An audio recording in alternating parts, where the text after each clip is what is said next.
ఓం నమ శివాయ పొట్టి స్వామి நமஸ்தேங்க சாமி.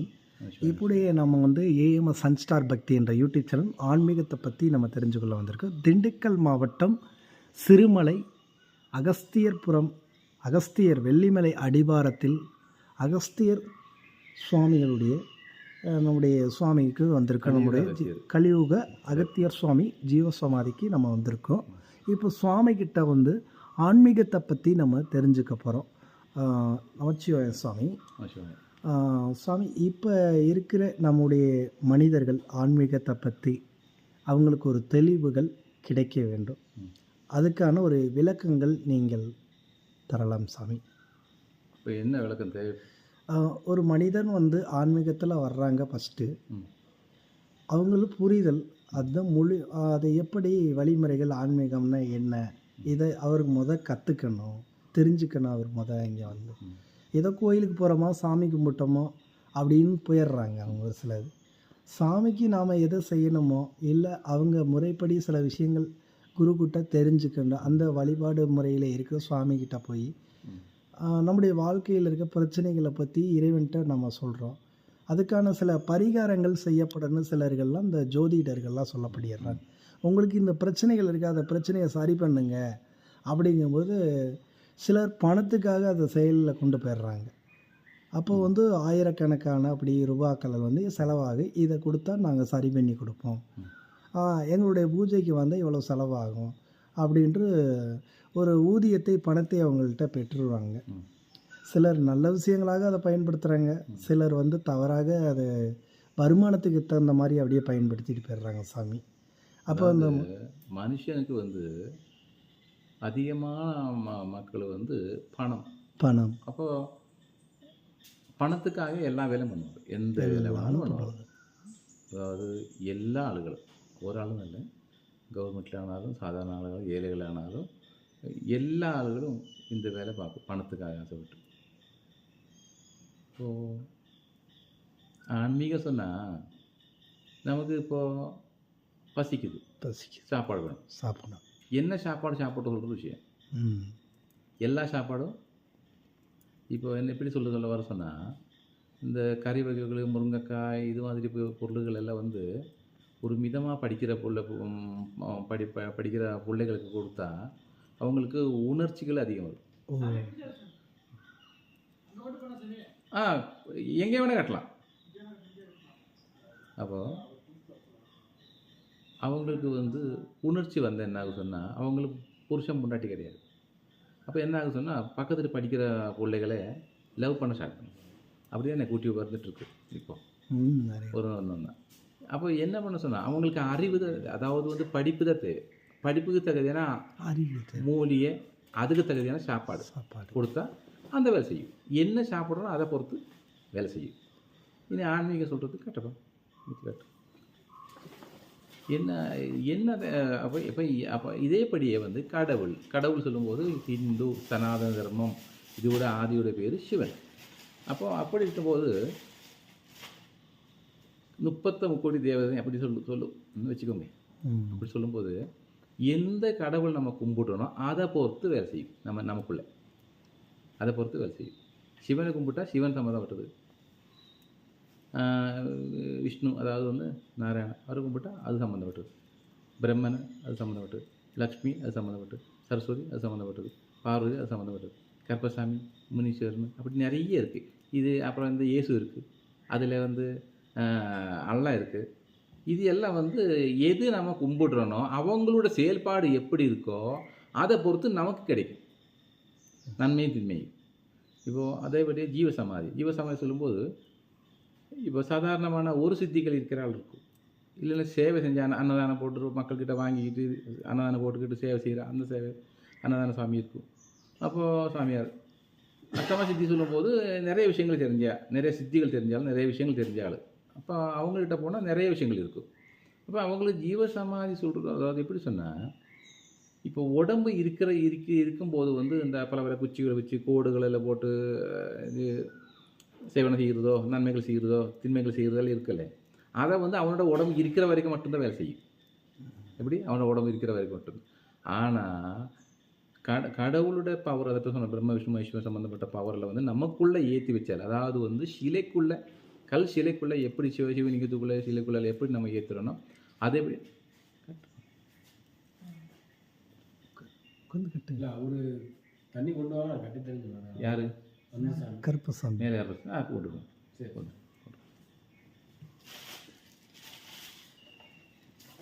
அப்போ என்ன பண்ண சொன்னா,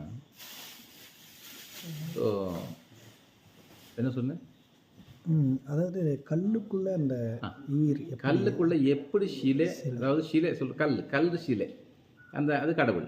அந்த கடவுள் சொல்கிற அந்த அந்த அந்த அதுக்குள்ளே எப்படி நம்ம அந்த பவரை எடுத்துகிட்டு இதுக்குள்ளே ஏற்றுறோனோ, இப்போ மனுஷன் தான் ஏற்ற முடியும், தானே கல்லுக்குள்ளே வராது. கல்லுக்குள்ளே சக்தி இருக்குது, அது தனி. மனுஷன் வந்து ரிசீவ் பவர், அதாவது வந்து என்ன சொல்லுதுன்னா அந்த சக்தியை எடுத்துட்டு இதுக்குள்ளே ஏற்றும். இதுக்குள்ளே ஏற்றி வச்சப்போ நம்ம கும்பிடும்போது அதோட பிரகாசம் அவங்களுக்கு குணங்கள் கிடைக்கும். அதேபடியே சித்தர்கள் சாமியார்கள் சொல்கிற அந்த அஷ்டம சித்தி சம்மந்தப்பட்ட பெரிய பெரிய சித்தர்கள் எல்லாம் இவங்களெல்லாம் என்ன பண்ணு சொன்னால் தனக்குள்ளே ஏற்று. அப்படி தனக்குள்ளே ஏற்ற சொல்லும்போது இந்த உடம்புல அல்ல, ஆத்மாவில். உடம்புல சொல்கிறது நான் இப்போ சொன்னேன் இல்லையா, கோடு போடுறது, அதெல்லாம் உடம்புல, அது உடம்பு செய்கிற வேலை. கோடு போடுறது, மணி ஆட்டுறது, பூஜை போடுறது எல்லாம் உடம்புல செய்கிறது.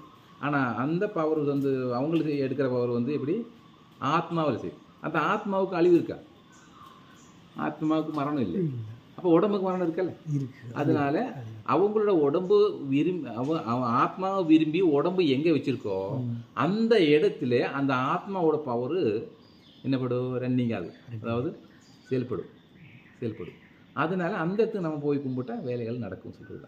ஆனால் இன்னொரு விஷயம், நம்ம என்ன கேட்கணும், எப்படி கேட்கணும், அதுதான் அதை இப்போ சில ஆளுகள் வந்துட்டு சொல்லுவார், சாமிகிட்ட வேண்டி கொடுங்க, எனக்கு ஒரு காரியம் நடக்கணும், அது நடந்துட்டா நான் இவருக்கு இது பண்ணி கொடுக்குறேன், அது பண்ணி கொடுக்குறேன். இப்போ என்ன சொல்ல வர சொன்னால், காசு கொடுத்து வந்து பொருளை அதாவது வந்து காசு அவருக்கு வந்து ஒரு 10 கோடி ரூபாவோட ஒரு வேலையை செஞ்சு கொடுக்க முடியிற திறமை இருக்கிறதா இருந்தால் அதில் ஒரு 10,000 ரூபா 10 லட்சம் ரூபா தேவை இருக்கா? அவருக்கு தேவை இருக்கா? அவர் கேட்குறாரா? 10 கோடியே அவனுக்கு சரி பண்ண கொடுக்க முடிஞ்சாலும் அந்த 10 கோடி இங்கே வர வைக்க முடியாதா? அவருக்கு என்ன வேணால் பண்ண முடியும். அவங்களுக்கு அதில் ஆசை இல்லை. அப்போ அதனால இவங்களுக்கு நல்ல காரியமாக இருந்தால் அது நல்ல காரியம், நல்லதுக்கு செய்கிற ஆளுகளாக இருந்தால் இவர் செஞ்சு கொடுப்பார், இவங்களுக்கு செஞ்சு கொடுப்பார். யார்? சித்தர்கள், சாமியார்கள், மற்ற விஷயங்கள்லாம் செஞ்சு கொடுப்பார். ஆனால் அவங்க வந்து இந்த பணத்தை விரும்ப மாட்டார். ஆனால் ஒரு விஷயம், அந்த இடத்துல என்ன குறை இருக்கோன்னு பார்க்கணும். இந்த இடத்துல என்ன குறைகள் இருக்கு. ஏன்னு சொன்னால் அந்த இடத்துல நான் வந்து உட்காரும்போது அங்கே வந்து வெயில் இருந்தது, இல்லை நிலம் எல்லாம் கரெக்டாக இல்லை, மக்களோட மத்தியத்தில் மக்களுக்கெல்லாம் மண்ணெல்லாம் மேலே உடம்புல எல்லாம் ஆகும் அப்படி சொல்கிற அந்த சிந்தனைகள் எல்லாம் வந்தால் 10 கோடி ரூபாவோட ஒரு காரியம் அங்கே நடந்துட்டால் அதில் 1 கோடி ரூபாய் எவ்வளோ நாள், 1 லட்சம் ஆனாலும், ஒரு 1000 ஆனாலும், ஒரு 100 ஆனாலும், ஒரு கோடி ஆனாலும் செலவு பண்ணிவிட்டு அங்கே ஏதாவது அந்த வர்ற மக்களுக்காக கட்டு. நான் உனக்கு பண்ணி தெரிய சொன்னால் எப்படி இருக்கு? தப்பு இல்லையா? அவங்களுக்கு கேட்குறாரு, அவங்களுக்கு தேவை இருக்கா? இப்போ மக்கள் எல்லாம் இப்படி தான் போயிட்டுருக்குது. ஒன்று. ரெண்டாவது என்ன சொன்னால், இப்போ நல்ல உங்களுக்கு கடவுளை பிடிக்கணும். கடவுள் எந்தெந்த கடவுள் என்னென்ன வேலை செய்கிறதுன்னு கண்டுபிடிக்கணும். அதுதான் மெயின் பாயிண்ட். அதாவது வந்து நம்ம என்ன சாப்பிட்டா உடம்புக்கு எது வேலை நல்ல வேலை செய்யும், எது கெட்ட வேலை செய்யும். கோட்டர் சொல்கிற அந்த சாராயம் குடித்தா நல்ல வேலை செய்யுமா? கெடுதல் தான் செய்யும். அப்போ அதுவும் இப்படி இந்த சாதாரண வார்த்தையில் சொன்னால் பால் குடித்தா, நன்மையான சுத்தமான பால் குடித்தா கொஞ்சம் நல்ல வேலை செய்யும். அப்போது இன்னொரு விஷயம் என்ன சொன்னால், பால் வந்து எந்த காலத்துலேயும் வந்து டீ உண்டு பண்ணி குடிக்கிறதுக்காக உண்டான பால் கிடையாது. அந்த காலத்திலே இல்லை. அது அப்படி அந்த விஷயமே கிடையாது. ஆனால் பால் வந்து ஒரு அமிர்தம், அது ஒரு மருந்து. அது எப்படி வரும் சொன்னால், அந்த மாடு வந்து காட்டுக்குள்ளே போய் அந்த அருகம்புல்லில் இருந்து எல்லா மூலிகையும் சாப்பிட்டு அதை வந்து அரைச்சி எடுத்துட்டு அதுக்குள்ளே உடம்புக்குள்ளே அப்படி அது பாலாக்கி மாற்றும் போது அதுதான் அமிர்தம், அதான் உண்மையான பால். அதோட பால் இவ்வளோ கிடைச்சா போதும், இவ்வளோ கிடைச்சா 100 ரூபா கொடுக்கலாம். ஆனால் மக்கள் என்ன பண்ணுவார் சொன்னால், என்ன இவ்வளோ கொடுத்துருக்கேன், எவ்வளோ தண்ணியாக இருக்குது. ஆனால் இந்த கெட்டுப்போன பால் அவங்கள லிட்டர் கணக்கிலே கட்டியாக பண்ணி கொடுத்தா உங்களுக்கு கொஷியாகும். மக்களோட மூளை எப்படி இருக்குது? அப்படி எல்லாம் உள்ட்டா போயிட்டுருக்கு, திரும்பி நிற்குது. இப்போ அதனால் அந்த பாலுக்கு வந்து அந்த பால் டீ குடிக்கிறதுக்கல்ல. ஆமாம் நான் சின்ன வயசுல நினைக்கிறேன், ஆமாம் மாடு இருக்கிறது கொஞ்சம், ஆமாம் அதுல பால் இவ்வளோ அம்மா அம்மா அம்மா பால் வச்சிட்டு இருக்கு, ஆமாம் இவ்வளோதான் பால் கிடைக்குது, ஆமாம் எங்க பார்த்தாலும் டீ கடையை வச்சிருக்கா. ஆமாம் இது எங்க இருந்து வருது பால்? ம். அதாவது தண்ணியே வந்து நமக்கு வத்த குறை, நீ பால் வத்த குறை இல்லாம இருக்குமா? பற்றாக்குறை அப்போ இது எங்கிருந்து வருது, எப்படி வருது சிந்திக்கணும். சிந்திக்கணும். அரிசி பாடத்தில் பார்க்க வர நட்டுட்டு இருந்தேன். அப்போ நான் அம்மாகிட்ட கேட்டேன், ஏம்மா இது சாப்பிட்றது பார்க்க வர சாப்பிட முடியுமா கேட்டேன். அது சாப்பிட முடியாதுப்பா, மென்னீர் துப்ப தான் முடியும், வேறு எதுக்காவது உபயோகப்படுத்தி வர சொன்னார். அப்போ சாப்பிட்ற பொருள் இடத்துல இல்லை, நீ வந்து அந்த செடியெல்லாம் வச்சு பார்க்க வர வச்சுட்டு இருக்கேன், ம். அது இருக்குதுன்னு கேட்டேன். அவன் சிரிக்கிறார் அம்மா. அது சின்ன வயசில் நான் கை பிடிச்சிட்டு கூட்டிகிட்டு போகிற வயசில் அம்மா என்கிட்ட கேட்டது. அப்போ அப்பா வருவாதில். இப்போ என்ன சொல்ல வர சொன்னால், நமக்கு என்ன தேவை, என்ன சாப்பிடணும், எது சாப்பிட்டா எது குணங்கள் இருக்குது சொல்கிறத விஷயம். கடவுள் இப்போது இயேசுவை கும்பிடுற ஆளுகள் என்னென்ன பண்ணுறாரு சொல்கிறது கண்டுக்கிட்ட மட்டும்தான் அவங்களுக்கு அந்த இயேசு எப்படிப்பட்டாலும் தெரியும். அல்லாவை கும்பிடுற ஆளுகளுக்கு வந்து அவங்களுக்கு என்ன பண்ணிட்டு இருக்காரு சொல்கிறது, அல்லாவை கும்பிட்டா என்ன நடக்குது சொல்கிறது அது தெரியும். அல்லாவை கும்பிட்டா அவங்களுக்கு அல்லாவை கும்பிடுற ஆளுகளுக்கு வந்து என்ன பண்ணிட்டு இருக்காருன்னு நம்ம தெரிஞ்சா அல்லா எப்படிப்பட்டாலும் தெரியும். சரி, கண்டிப்பாக. சிவனை கும்பிடுற சாமியார்கள் என்ன பண்ணிட்டு இருக்காருன்னு தெரிஞ்சா சிவன் எப்படிப்பட்டாலும் தெரியும். சிவன் அதிகமாக சிவன் எல்லாம், அதாவது எல்லாத்துக்கும் மெயின் பாயிண்ட் சிவனா நிற்கும்போது சிவனை அதிகமாக கும்பிட்டு என்ன ஆகும், வீட்டும் குடும்பம் விட்டு விலகி தனியாக வந்துடும். அவன் எவனுக்கும் பயப்பட மாட்டான். என்ன சொல்லு, ஜாகிரதையிட்டே இருக்கேன் அந்த மாதிரி. அதாவது சிவனை கும்பிட்டு சத்துருவேன், அது தனி. அதாவது அதுக்கு தான் பேர் வந்து மோட்ச ஞானம், கடைசி கட்டம் சொல்லுது. அது அப்படி போனோம். வேஷம் போட்ட பத்தாது, வேஷம் போட்டுட்டு பல ஆளுகள் பல பண்ணுவான். ஆனால் சொல்கிறேன். அப்போது இதில் நமக்கு எது தேவை சொல்கிறது. இப்போ மொத கடவுள் விநாயகர். விநாயகர் ஆனால் விநாயகர் அல்ல. விநாயகர் வந்து விக்ன விநாசகன்.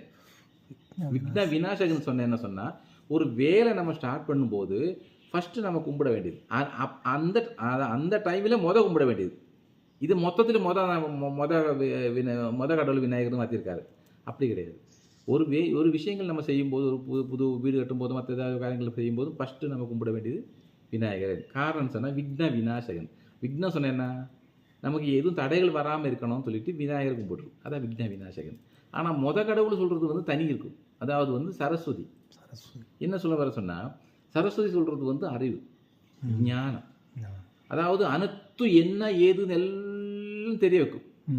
ஆனால் நீ எப்படி இருக்கணும்னு சொல்கிறது அப்புறம் நம்ம யோசிக்கணும், எல்லாம் தெரிய வைக்கும். இப்போ ஒரு விஷயம் என்ன சொன்னால், நம்ம ஒரு கெடுதலான விஷயங்கள் செய்கிறோம், அதில் என்ன வேணை வரும்னு அது சரஸ்வதி தெரிய வைக்கும். அது தெரிய வைக்கும், சரஸ்வதி தெரிய வைக்கும். அப்போ நம்ம அதில் வர்ற கெடுதல் நமக்கு தெரிஞ்சால் அந்த கெடுதல் நம்ம பண்ணாது, பண்ணுறதுக்கு வாய்ப்பே இல்லை. அப்போ நம்ம என்ன பண்ண சொன்னால், சரஸ்வதியை வந்து டெய்லி கும்பிடணும். அதாவது எப்படி கும்பிட்டு சொன்னால், கிழக்கு பார்த்து தர்பப்புல் பாய்க்கு மேலே உட்கார்ந்து சரஸ்வதி மந்திரங்கள் டெய்லி ஜபிக்கணும். அதாவது எப்படி சொன்னால், ஓம் ஹ்ரீம் ஐம் ஹ்ரீம் ஓம் சரஸ்வதி நமஹா ஒரு மந்திரம், அதாவது பீஜாட்சர மந்திரம், அதுக்கு பேர். இன்னொரு மந்திரம் இருக்குது, சரஸ்வதி நமஸ்திபிம் வரதே காமரூபிணி நிர்விக்னம் குருவே தேவி சர்வகாரியேஷு சர்வதா. எப்படி வரணும்? சர்வகாரியேஷு சர்வதா வரணும். வித்யாரமகரிசியாமல் வரக்கூடாது. அது சொல்கிறது சர்வகாரிய சர்வதா சொல்லும்போது அர்த்தம் என்ன தெரியுமா? எல்லாரும் அந்த மந்திரத்தை படிக்கலாம். அனைத்தும் தெரிய வெய்யின், சர்வம் அனைத்தும் தெரிய வெய்யின். அனைத்து தானே தெரிய வைக்கணும். யாரோ சொன்னது நமக்கு தெரிய வைக்கணும் சொல்கிறதுக்கு அர்த்தம் இல்லை. அனைத்தும் தெரிய வெய், எனக்கு தெரியாது, அனைத்தும் தெரிய வெய், நல்லவனு கெட்டவனு எனக்கு தெரியாது, எல்லாம் தெரிய வெய்ன்னு சொல்லும்போது சர்வகாரிய சர்வதான்னு வரும். இதை காரியம் விஷயம். இன்னொரு விஷயம்னு சொன்னால், மக்களுக்கு குறைய இதுதான்.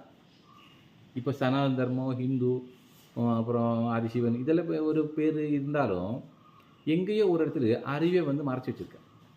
இப்போ என்ன சொல்ல வர சொன்னால், மாரியாத்தா ஆனாலும் சரி, கப்பசாமி ஆனாலும் சரி, முனி ஆனாலும் சரி, எது ஆனாலும் சரி, அறிவு வந்து எல்லாத்துக்கும் இருக்குது. ஒரு திருடனுக்கு திருட்டுறதுக்கு அறிவு வேணால, அது நன்மையான காரியமா? அந்த அறிவு இல்லாமல் வந்து அவனுக்கு திருட முடியாது, அறிவு வேணால. அப்போ அதுக்கு அறிவு இருக்கல. அதனால கருப்பசாமிக்கு இந்த கடவுளுக்கு அந்த கடவுளுக்கு எல்லா கடவுளுக்கு அல்லா ஆனாலும் இயேசு ஆனாலும் எல்லா கடவுள் சொல்கிற ஆளுகளுக்கும் வந்து அறிவு இருக்குது. ஆனால் என்ன அறிவு சொல்கிறதே விஷயம். எப்படிப்பட்ட அறிவு சொல்கிறது விஷயம். களவாண்டுறவனுக்கு ஒரு அறிவு வேணும். அதுக்கு ஒரு கடவுள் வச்சுக்கலாம். அப்போ அதனால சரஸ்வதி சொல்கிறது வந்து அனைத்தும் தெரிய வைக்கும். அனைத்தும் சொன்னால் இன்றைக்கி நீ என்ன வேலை செஞ்சால் என்னென்ன நாளைக்கு என்னென்ன கெடுதல் வரும், நல்லது வரும், எல்லாம் தெரிய வைக்கிற ஆறு தான் சரஸ்வதி தாய். அதனால் சரஸ்வதியை நம்ம வந்து சரஸ்வதியை கண்ணுக்கு தெரியுமா? மிக்கவாறு ஆள் கண்ணுக்கு தெரியாது. அப்போது சரஸ்வதியை வந்து நம்ம ஆத்மாவில் கூட்டிக்கொள்ளணும். ஆத்மாவில் உட்கார வைக்கணும். அதாவது வந்து மந்திரங்கள் சொல்ல சொல்ல சொல்ல சொல்ல ஆத்மாவில் வந்து உட்காரும். அதாவது வந்து நமக்கு ஆத்மாவு இருக்கிறதுக்கு உடம்பு இருக்கலே, இந்த உடம்புக்குள்ளே தான் ஆத்மா இருக்குது. இந்த ஆத்மாவுக்கு வந்து சரஸ்வதி சூப்பரான ஆள், கரெக்டான ஆள். அதேபடியே நம்ம ஆத்மாவோட இந்த உடம்போட மைண்ட் பாயிண்ட் எங்கே? பிரெயின், இந்த மூளை.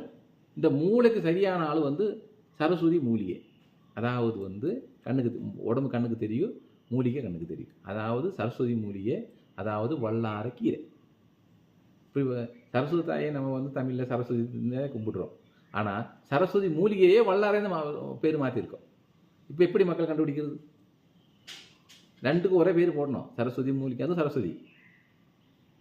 அதாவது பூமிக்கு மேலே வந்து ஒரு நம்பர் 1 மூலிகை சொன்னால் எது தெரியுமா? சரஸ்வதி மூலிகை. அதாவது வந்து வல்லார கீரை. என்ன சொன்னால் எந்த டைமில் ஏது பண்ணணும், எப்படி பண்ணணும் எல்லாம் தெரிய வைக்கிற தன்மை வைக்கிற சரஸ்வதி மூலிகை. இது ரெண்டும் மைண்ட் வேணும் நமக்கு எல்லாருக்கும். இன்னொரு விஷயம் என்ன சொன்னால், நான் மட்டும் நல்லா ஆன போதுமா? நான் வந்து என்ன பண்ண சொன்னால், இடையில வந்து ரிஷிகேஷில் போயிட்டு ஆற்றுக்கு சென்டரில் போயிட்டு கொஞ்சம் தண்ணி வராத அதில் உட்காந்து தியானம் பண்ணிட்டேன். உட்கார்ந்து கொஞ்சம் நேரம் உட்கார, அதுக்குள்ளே குவார்டர் அடிச்சுட்டு 2, 3, 4 பேர் வந்தேன். அந்த இடத்துல குவார்டர் அந்த ஊரில் குவார்டர் விற்காது, எங்கேருந்து குடிச்சு வந்திருக்காங்க. அப்புறம் நான் யோசிக்கிறேங்க உட்கார்ந்து. என்ன சொன்னால், சே, நான் ஒரு சாமியாராகி, நான் ஒரு தியானம் பண்ணுறதாகி, ரிஷி பவர் எடுக்கிறவனாகிட்டு, ஒரு கடவுள் பவர் என் உடம்புக்குள்ளே ஆத்மாவுக்குள்ளே ஏற்றணும் சொல்லி நான் உட்கார்றேன். நான் மட்டும் நல்லவனுன்னு வச்சுக்கலாம், சும்மா சொல்லலாம் ஒரு பேருக்கு. ஆனால் நான் மட்டும் நல்லவன் ஆனால் போதுமா? மக்களும் நல்லவன் ஆகணும்ல. இல்லை பேர் அவன் என்ன சொல்ல பண்ணுறானே, எப்படி? நான் மட்டும் நல்லவனானா பத்தாது, மக்களும் நல்லவனாகணும். இல்லைன்னா என்ன சொல்ல பண்ணுவான், என்ன இது பண்ண விட மாட்டான். இன்னொரு விஷயம் சொன்னால், என் காட்டில் மட்டும் நல்ல விலை விளைஞ்சிட்டு அடுத்தவன் காட்டில் நல்ல விலை இல்லாத அவன் என்ன பண்ணுவான்? அடுத்தவன் வந்து இங்கே வந்து எடுத்து கலவாண்டு சாப்பிடுவான். அப்போ அவனுக்கும் விளையணும். அப்போ நானும் நல்லா ஆகணும், மக்களும் நல்லா ஆகணும், நீயும் நல்லா ஆகணும். அப்படி இப்போ சொன்னது புரிஞ்சது. அப்படி நம்ம மனுஷ வாழ்க்கையில் கொண்டு வரணும். இப்போ அது இல்லை, எல்லாம் குறைஞ்சி வச்சு எனக்கு என்னோட காரியான போதும், அவங்க என்ன எனக்கு என்ன அப்படின்னு ஓடுது. அதனால் சரஸ்வதியை வந்து இன்னும் அதுக்கு என்ன வழி சொன்னால், எல்லா ஊர்லேயும் ஊர் கோயில் இருக்குது. ஃபஸ்ட்டு செய்ய வேண்டியது ஊர் கோயில். எல்லா ஊர் கோயிலையும் கிழக்கே வடக்கே மூலையில் மேற்கு பார்த்து ஒரு சரஸ்வதியை வைக்கணும். வச்சுட்டு இந்த மந்திரங்களை அங்கே எழுதணும். எழுதிட்டு அந்த சரஸ்வதி தாய்க்கு சுற்றில வல்லாரிக்கீரை நடணும். அவனவனும் வீட்லேயும் நட்டு வச்சுக்கணும். வீட்டிலேருந்து கொஞ்சம் வல்லாரிக்கீரை கொண்டு வந்துட்டு அங்கே எங்கள் வீட்டில் வேணால் உட்காரலாம். வீட்டில் உட்கார்ந்தாலும் சரி, இங்கே உட்கார்ந்தாலும் சரி, முன்னாடி வல்லாரிக்கீரை வச்சுட்டு சரஸ்வதி மந்திரங்களை 108 தடவை சொல்லிவிட்டு அதுக்கப்புறம் இதை பச்சையாக சாப்பிட்லாம். சின்ன பிள்ளைகளுக்கு பச்சையாக சாப்பிட மாட்டாது. அதெல்லாம் சட்னி அரைச்சி கொடுக்கணும். கொஞ்சம் தேங்காய், கொஞ்சம் வெள்ளம் விட்ட இனிப்பாக இருக்கும். அப்புறம் போக போக என்ன பண்ண சொன்னால் இனிப்பு குறைச்சிடணும். அப்புறம் தேங்காயும் குறைச்சிடணும். அப்புறம் நேரடியாக பச்சையாக சாப்பிட விட்டுறணும். நேராக வேலை செய்யும். அதான் மூளை கரெக்டாக இருந்தால் எல்லாம் கரெக்டாக இருக்கும். இப்போ கவர்மெண்ட் வேலையில் எல்லாம் இதில் எல்லாம் கைக்கூலி கொடுத்து பணம் கொடுத்து அது கொடுத்து இது கொடுத்துட்டு நிறைய ஆளுகள் இந்த அறிவில்லாதவெல்லாம் உள்ளே வந்துட்டு அவன் செய்கிற சேட்டை எவ்வளோ பேர் கஷ்டப்படுறான். அதெல்லாம் வந்து அறிவில்லாதவங்க. சரி, அப்புறம் வேறு என்ன? வேறு நல்லது. திருச்சிற்றம்பலம் சாமி, நம்முடைய அடுத்த பயணங்கள் தொடரும். நம்முடைய சுவாமிகளை பற்றி நம்ம தெரிஞ்சிருக்கோம். சிவாய நம சிவாய நம சிவாய. சுவாமி திருச்சிற்றம்பலம் சாமி.